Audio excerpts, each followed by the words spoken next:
1, 2, 3. Testing.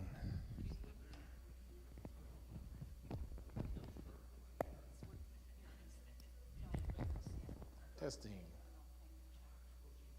All right. Testing. I don't have a volume. Mike says if you're still standing up, you're entered into the chili cook-off automatically. And if you're sitting down, you're automatic too. Exactly. If you're in class, you're automatically entered into the chili cook-off. So, just fair notice to everybody. So, I'm going to finish up. I'll be brief because I want to hear what Merle has to say about providence and the government. So,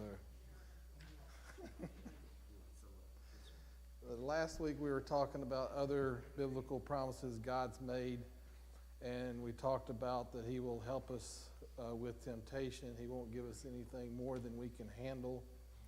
We talked that He promised that He would provide life's necessities, and then we're going to talk about He promised us constant care and protection. So the Bible tells us that God is omnipotent, omniscient, and omnipresent. And if you don't know what those words mean, you'll have to look up themselves. I'm not telling you. So, the Bible in Amos uses the fact that God is everywhere as a warning, and He's telling them, need to be good because God knows everything that you're doing. And then in Psalms, David uses it as a comfort. To say that God's always with you and God knows what you're doing. So depending on what you're doing, it's either a warning or a comfort to you to know that God is omnipresent.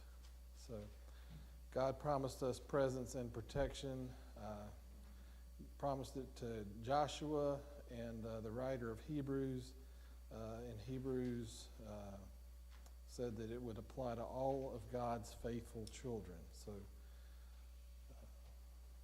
the one thing that I wanted to go over with you is somebody read Philippians 3, verses 4 through 10.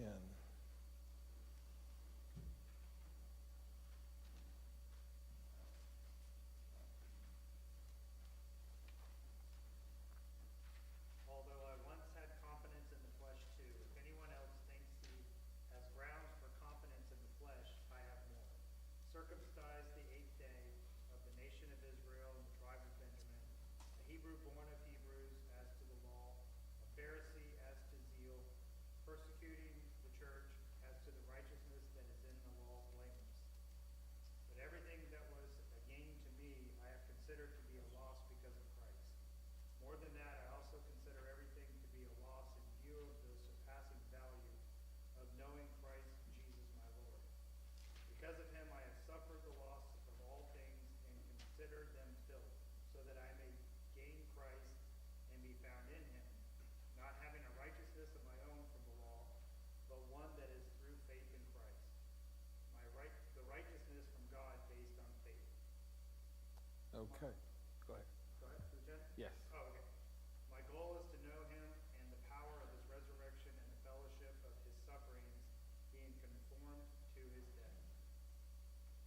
All right. So Paul says our confidence isn't in the flesh. It's not in our bodies. Even if you're the Olympics are coming up this year, so even if you're an Olympian athlete, best in the world at doing something, it's not going to last very long. So even if we are stripped of everything or give up everything here on earth, we still know that we have that confidence that God will deliver through the eventual resurrection. So somebody read Luke 12, verses 4 through 7.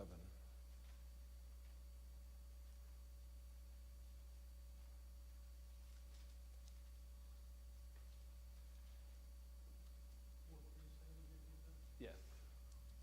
I tell you, my friends, do not be afraid of those who kill the body, and after that can do no more. But I will show you whom you should fear. Fear him who, after your body has been killed, has authority to throw you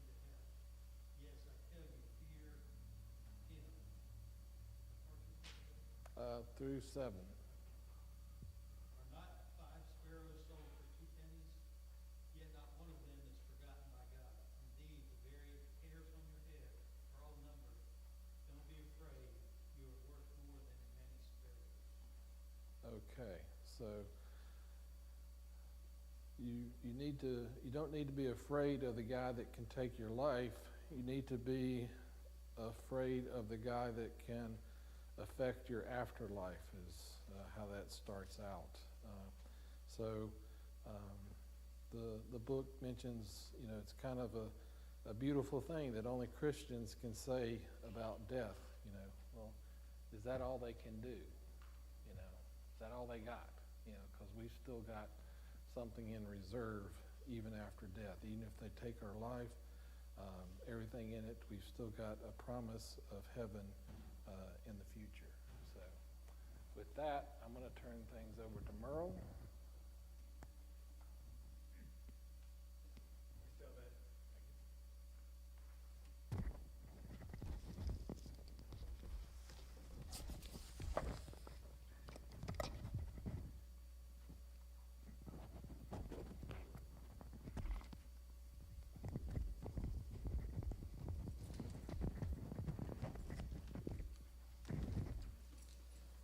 Well, I hope all of you are getting started off well with the new year. Good, cool start to the year anyway. I missed being with you folks while I was away. Glad to be back and with you.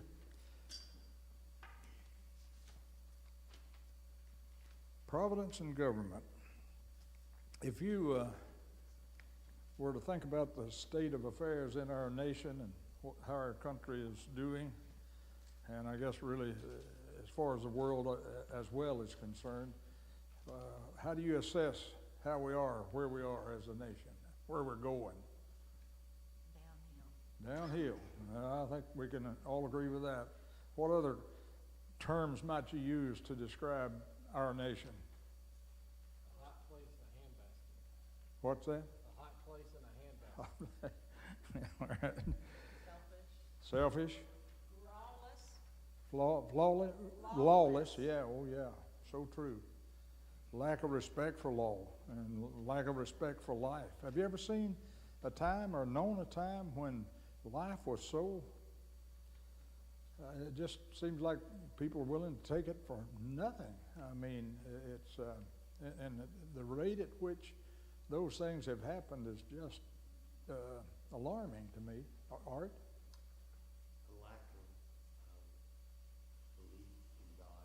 Lack of belief in God, sure.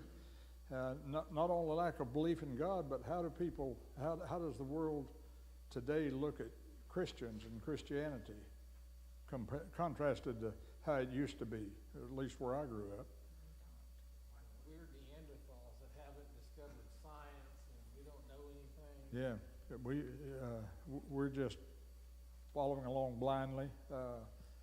Yeah, it's, Darryl? All right, lack of fear of God, absolutely.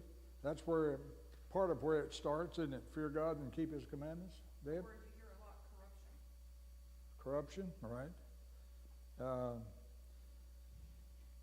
Inequities in society and the way things are done. Dorinda? I just think there's so many that don't have the basics of life that it's just exploded all that we've been talking about Yeah, as far as violence and in our society.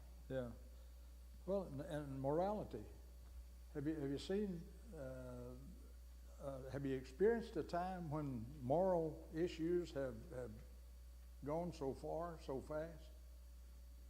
I never have. I know, and the breakdown of the Right. family unit has really. And I fear some of that is intentional, but the family unit is, and really that's should be a strong basis for civilization, right?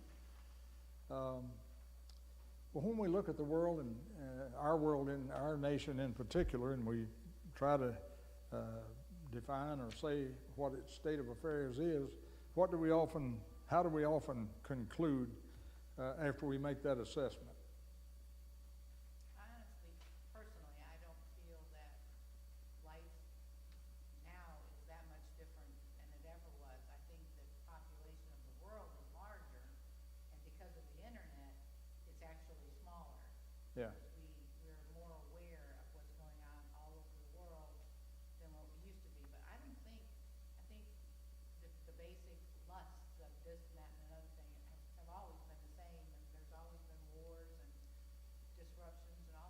Yeah. Well, probably the information that we have available, we know more of what goes on, and the internet has made it possible for people to do their evil deeds and advertise them, actually make it known. Art? How many times have we heard, this is the first time in history this has happened, and it's always a bad thing. Yeah, yeah, We don't hear anything like, this is the first time in history when 98% of the people in America are Christians. We don't hear that kind of thing. yeah. Well, there's a lot of breakup of the families, as we know, and I know growing up, of course, I grew up out in the country, and things were different than they were in the cities where people congregated, and I think that's always been true. Where there's more people, there's more opportunity, but I only remember one family in all of my growing up years until I left home at the age of 18. There was only one family that was divorced in that whole area that I knew about. And that's not true in that area now. Same area, same territory, not that many more people, and it's certainly not true today. There are more than the one. Ed? What she said is truth. There's nothing new under the sun. Yeah. But in the old days, if you lived out in the country, there was a lot of peer pressure. Yeah. And so you would see a lot more immorality in the cities than you would in the country because you could be around more like folk. Mhm. I think that's one of the things that the internet has done is made the world a smaller community where people get more support and comfort in their deeds that they're doing. They may not be new, but there's a lot more of them and they're reaching more people. Yeah. Well, I know, too, growing up, the parents were in control of the kids in general. Not only were the parents, but we lived we had a lot of relatives around, and it was not uncommon for an aunt to relay a message. They could communicate. They could get word back when you were not behaving. But don't we sometimes, when we make assessments about things in our country, how status of it, how it's going, don't we sometimes conclude that by saying, well, but remember, God's in control, right? Have you ever said that? I have. Is that true? Yes. Yeah? Dorinda? But he has a mighty warrior working against him. Yeah. All the time, because it's Satan. And I don't think we give him enough His due credit? credit, Yeah. if you will. He's wise, and he can cause a lot of disruption. Well, to what extent does God get involved in the affairs of nations and with kingdoms of the world?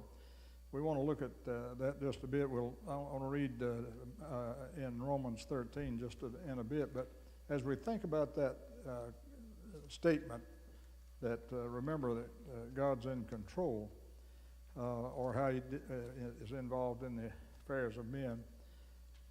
These 3 points that Cecil May points out in his book, I think, are important for us to consider. God made us free will.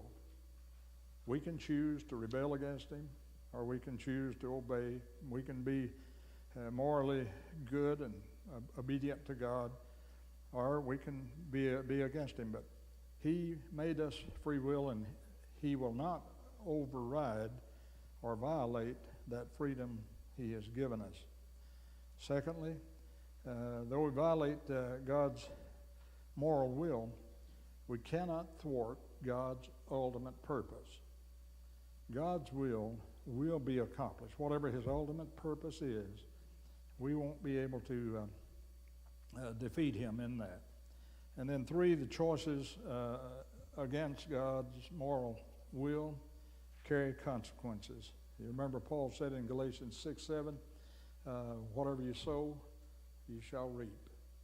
And there's a timing issue with that, obviously, but it is true, and God will not be mocked. He will see that whatever we sow, that we will reap. The proverb writer says that righteousness exalts a nation, but sin is a reproach to any people. Then in Romans 13, a very familiar passage that I'm sure you're familiar with, but let's read a little bit of it here if I can get to it. Romans 13. Let every person be subject to the governing authorities.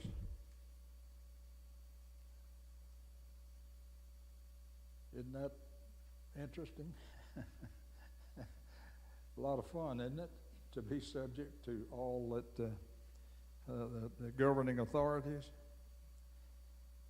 And he gives the reason why. He says, for there is no authority except from God, that those that exist have been instituted by God. Therefore, whoever resists the authorities resists what God has appointed, and those who resist will incur judgment. For rulers are not a terror to good conduct, but to bad. Would you have no fear of the one who is in authority? Then do what is good, and you will receive his approval, for he is God's servant for your good. But if you do wrong, be afraid, for he does not bear the sword in vain, for he is the servant of God, an avenger who carries out God's wrath on the wrongdoer. Therefore one must be in subjection, not only to avoid God's wrath, but also for the sake of conscience. So Paul tells us that we ought to be subject to the authorities. Is that the whole story? Are we to be subject to the authorities regardless of what they come up with? Within God's commandments. Yeah. They can, men can. They have free will. Well, I don't know that they have free will in the sense that you and I as humans, individuals, have free will. But there are rules that are made by governing authorities that go against God's will. If, for example, well, I don't know, they got real close back in the pandemic of, they suggested, I don't think they actually ordered, there may have been some executive orders given that Christians were not to assemble on the Lord's Day.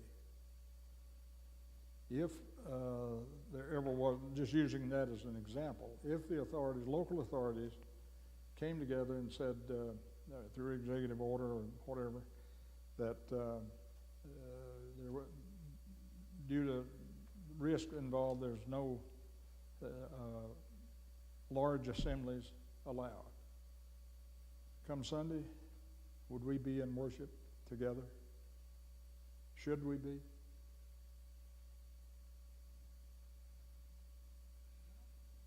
Miranda? In the case of Highlands, our elders suggested an alternative way of being together instead of all assembled in one place for the safety of our Yeah. congregation and people in it. And I think in that case, we didn't obey the major authority. We listened to our local leaders and obeyed what they suggested we do, which I think was wise. Yeah. Bob, no? Ed? That was done in context, in the sense that it made sense for us. You know, there was a valid reason for not meeting, you know, Mhm. as opposed to just defying authority. Now, if COVID's over and they're still saying, you know, no, you can't go back to church, then we have an obligation to consider. Yeah. You remember the apostles in Acts 5, I think it was, where when they were arrested, the religious leaders told them, you got to quit speaking in his name. And what was their reaction? We've got to obey God rather than men. And so the instruction that Paul gives here applies to all cases where there isn't something there directly in conflict with God's will, that if they imposed it on the citizenry, or Christians at least, we should take a different approach and obey God. I want to look at, if you believe, and I think the Bible shares or indicates that God is it states that God is in control, and I think all of us believe that. Biggest problem that makes that hard is the timing issue to me. I don't doubt that God's in control. But then when I look at the way things are going, I'm kind of like Habakkuk was, the prophet Habakkuk. He saw, and let me just share some verses from Habakkuk, the first chapter. He says, "O Lord, how long shall I cry for help and you will not hear? Or cry to you violence and you will not save? Why do you make me see iniquity, and why do you idly look at wrong? Destruction and violence are before me. Strife and contention arise. So the law is paralyzed, and justice never goes forth. For the wicked surround the righteous. So justice goes forth perverted." He's asking God, how can you let his nation, Israel, continue to do iniquity and evil things? God replied, "Look among the nations and see. Wonder and be astounded, for I am doing a work in your days that you would not believe if told. For behold, I am raising up the Chaldeans, that bitter and hasty nation, who march through the breadth of the earth to seize dwellings not their own." God tells Habakkuk, look, you're asking me, how are you letting this go on? How are you waiting and letting your people be involved in iniquity? And then God says, look, I'm raising up, you wouldn't believe it if I told you. I'm raising up the Chaldeans to come punish his own people. People who were more evil, or certainly not outstanding from a moral standpoint, than the children of Israel. So when we look at and think about God being in control, how long is he going to let things go in the U.S.? How long is he going to let unborn babies be taken? There's been a bunch, over 60 million in our country. Just an example. And we've already suggested other things. You've suggested other things you see going on in our nation, and some of the lying and untruthfulness that's going on. It makes you raise the question and wonder, how long will God continue? This troubled Habakkuk, and he said, "You who are of purer eyes than to see evil, and cannot look at wrong, why do you idly look at traitors and remain silent when the wicked swallows up the man more righteous than he?" Habakkuk is trying to understand God's divine operation. And I wonder if, I know I have questions at times and wonder how long, but then when I think about how God has dealt with people through history, you remember he had promised his people that they would have, through Abraham, that they'd have a promised land. How many years did it take for that to realize? We're down in Egypt, 470 years? And then his people had grown so wicked and turned against him, or had were worshiping idols and so on. He sent them away into Babylonian captivity. How long did that take?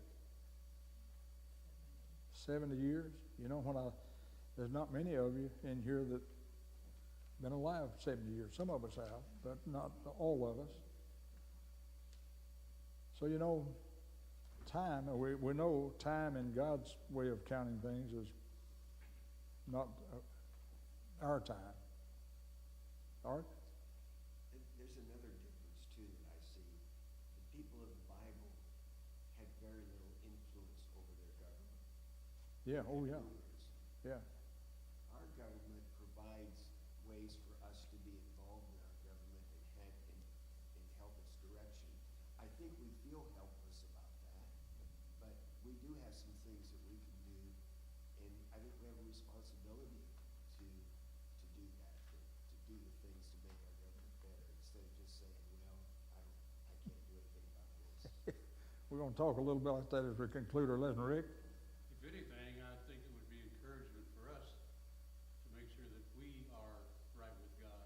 Yes. I think he's known since he created us the time that it'll happen, but just to be on the safe side, we need to make sure that our relationship with God. All right. Good. You guys are thinking ahead. That's good.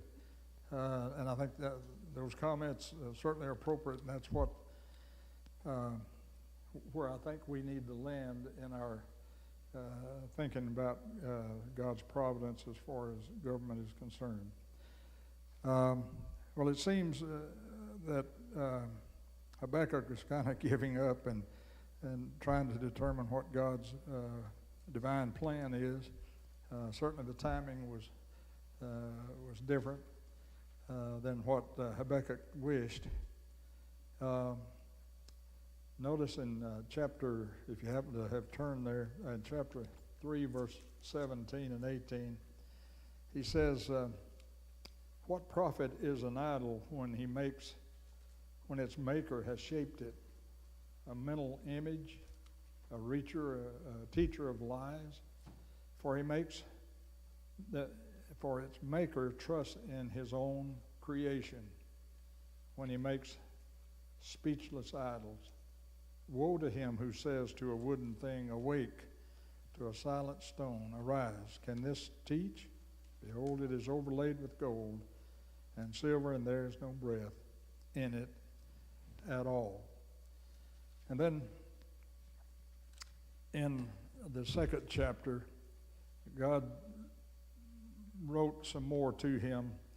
He says, write the vision, make it plain on tables, so he may run who reads it. For still the vision awaits its appointed time. It hastens to the end, it will not lie. It seems slow, wait for it. It will surely come, it will not delay. Behold, his soul is puffed up. It is not upright within him, but the righteous shall live by his faith. Moreover, wine is a traitor, an arrogant man who is never at rest. His greed is as wide as Sheol. Like death, he has never enough. He gathers for himself all nations and collects as his own all peoples. And his woe to the Chaldeans was, shall not all these take up their taunt against him with scoffing and riddles for him, and say, woe to him who heaps up what is not his own, for how long, and loads himself with pledges. Will not your debtors suddenly rise, and those awake who will make you tremble? Then you will be spoiled for them, because you have plundered many nations. All the nations of the people shall plunder you for the blood of man and violence to the earth, to cities and all that dwell in them. And God raised up nations that took care of them, and eventually we know that it's interesting to me that later, at the end of that 70-year period of captivity under the Babylonians, when Cyrus came to power, he allowed for the return of some of the Jews to Jerusalem. And you know who the prophet, I think it was Isaiah, gave credit for his change of heart, or for him doing what he did? Was it Cyrus, just out of the goodness of his heart, wanted to have some of the Jews that were there go back to Jerusalem? He credited God with moving Cyrus to allow the return. God always provides, and we'll talk about that some next week in some of the Bible characters in God's providence. But as has already been suggested, what are we to do while we wait for God to do whatever his ultimate plan is for our country? Can you think of him allowing people, nations that may be more evil than we find in the U.S. to overtake us? It's hard to imagine, isn't it? We haven't known, all of us here haven't known. We've been in, our nation has been free, and we've been able to influence what goes on through our votes and our lives. What is God's ultimate plan? We don't know. I don't know. I don't know when things may turn around in our nation. We pray for that turn quickly. Like Habakkuk, he didn't understand why God was so slow and so patient, or so willing to let sin go on and before taking action to have the nation. Yes. I always thought of Jesus as God's ultimate plan, and I don't know exactly, what was it, 2,000 or 3,000 years? Right. I mean, why not any of the time before that? Because he already knows the end of the story. We Sure. don't. Yeah, we don't. We just have to keep working. Oh, yeah. That's how it's gonna go. Yeah. Yeah. Just keep our heads down and keep going, keep moving in the right direction. I think that's. What else can we do besides pray? What can we do as our nation goes in a different direction than what we think it should, or what we believe God wishes it to do? What are we to do? Yes. I don't have an answer to that, but I will say, Uh-huh. I think it's really easy in this conversation to focus on our nation, but really when you think about it, this is written systemically to Christians as a whole, and Right. I think when you compare our situation to some of the other situations that are going on in the world, and you think about questions like timing and why is this going on and why is it happening the way that it is and all of that, like, Yeah. I mean, there are Christians in Ukraine who are probably wondering far more than what we're wondering right now. Oh, I you feel bet. like what we experience is discomfort, and other nations experience actual, legitimate safety and fear. And sometimes we get caught up in our stuff and we forget systemically as a community, as Christians around the world and government, Mm-hmm. that it's not just about our little bubble. It's how do we, as a community, as a whole, even in other nations, patiently wait for change Yeah. to happen too. So true, and God's reception to God's word is different in different parts of the world, obviously. Part of that is due to the needs, but there's been increased conversions in Ukraine, for example, with the war going on. People realize how life is in jeopardy and could be so brief, or briefer than normal process. Mike? I'll tag along with Sabrina. As far as persecution, I don't think we've seen persecution like other countries have. And until it hits us a lot harder, I pray that it doesn't take that. But, Americans are very stubborn, especially stuff like that. Yeah. And God's going to do what he has to do to get our attention. Yeah. And so, Well, God has been involved in nations in the past, and we several biblical examples, and I think it was in this lesson, he talks about the problem with, I guess it wasn't a nation, but the city of Sodom, and raised, you probably know why Sodom was destroyed. Primarily one reason, or what?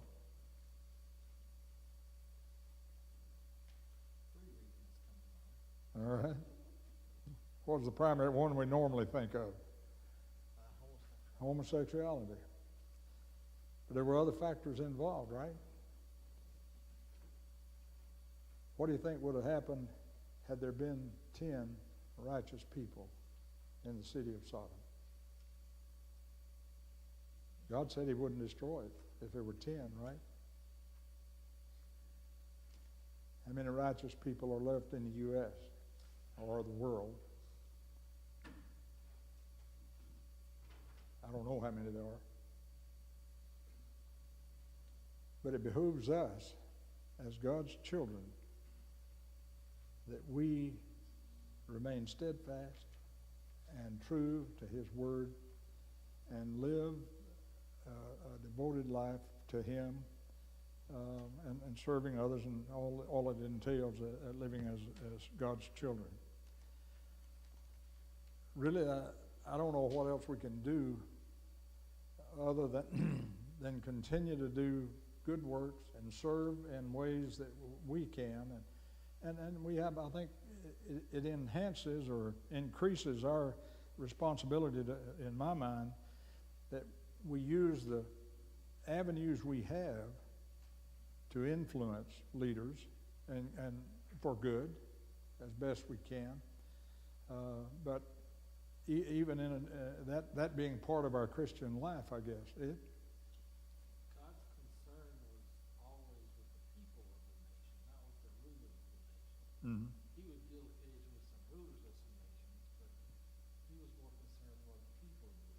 And those were his instructions to us, was to go out to people, not to go change the government, but to go out and save the people. And if you get enough people converted, then the rest of it will take care of itself. There's no, trickle down religion. It's all from the bottom up. Yeah. Well, in Jesus, in connection with what you said, when he was on earth, there were a lot of inequities. He addressed some of them, but some he didn't.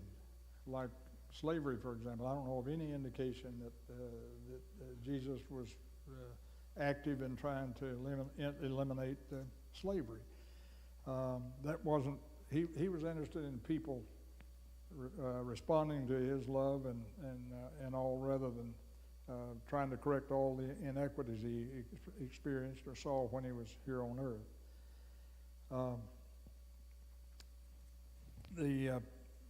Some of the other reasons that are given for Sodom being destroyed was pride, and they also were at ease. Things from a prosperity standpoint or needs standpoint, they had those kind of things. And I wonder, in connection with what Mike said, we can have difficulties in having what we need, or we may confuse our needs and our wants. But in our nation, when we consider how blessed we are in a material way, in comparison to the rest of the world, we may be at ease and may be lulled into inactivity as far as doing the best we can as God's children. There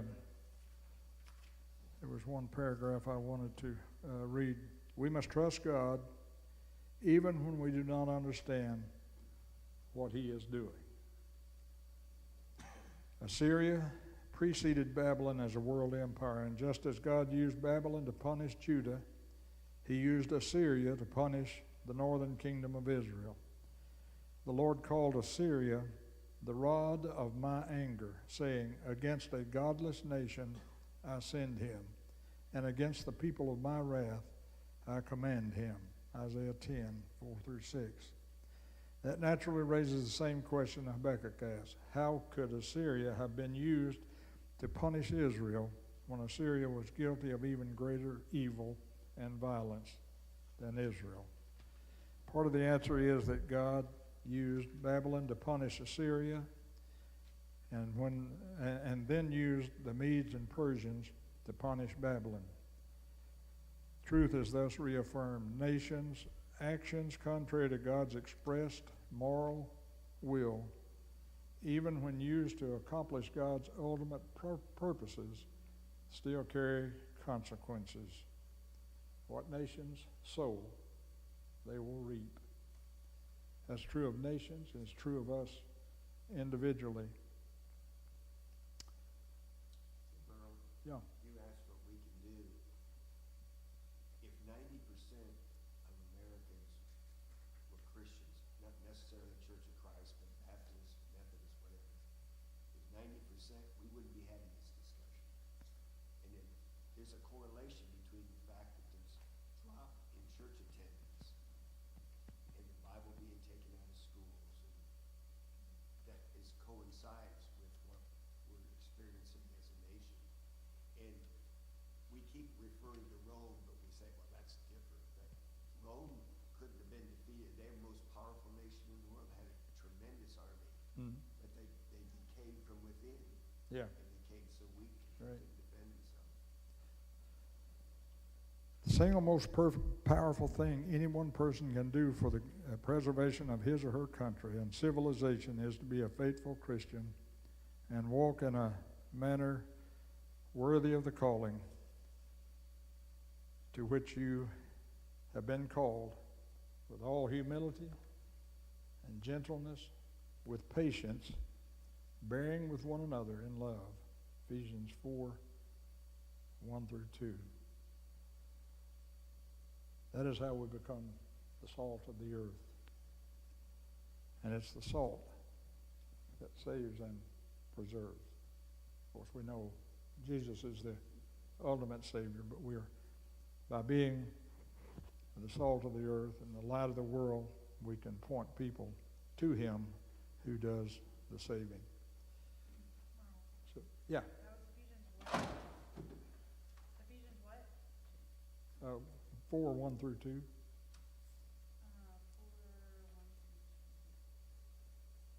Is that not what it says?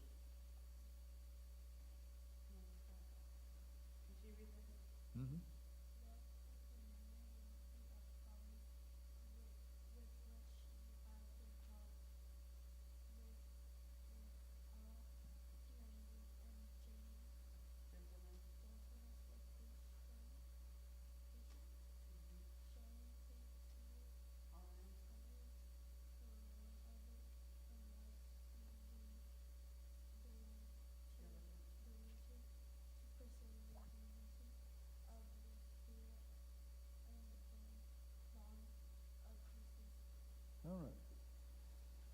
All right, I believe that is what I had said, but next week we will talk about Jesus providing, and also look at the lives, looking at that in the life of Abraham, Joseph, and Esther. I'll have you an outline next week, and hope you have a good rest of the week. Look to see you, if not at the comedy show, but for other events. Yeah. Can we do a prayer request? Sure.